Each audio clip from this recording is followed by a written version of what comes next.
Hello, good morning. So nakakatawa ko no. So katangian ng ng lalaki na kanang dili siya tinuod. Wow.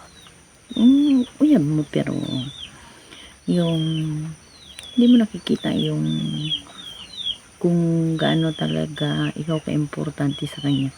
Kasi kunting lang, gawa syempre pag busy nagpapalambing tayo mga babae. Wow. Tapos sabihin mo, sige, busy ka na ganito ganon. Imbis na suyuin ka, hindi eh.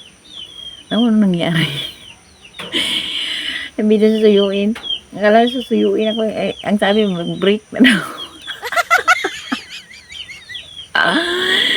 Natatawa ako. Kasi di ba? Expected mo na gano'n eh. Yung yung seryoso talaga na lalaki. Pero pag yung lalaki na magkitid yung utak, mas mataas pa yung pride niyan kaysa sa babae.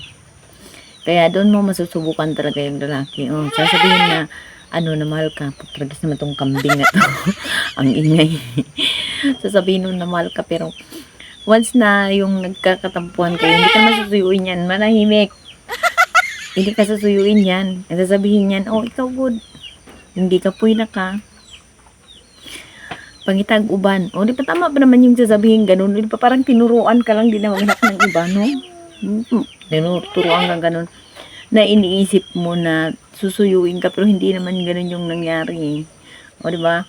So, instant na break up. So, okay lang yun. Ang importante, at least, nasubukan mo kung gaano siya katotoo sa'yo. Hindi naman pala totoo di, at least hindi ka nagsasayang ng oras. Di ba? Tragis ng kambing to, ingay eh.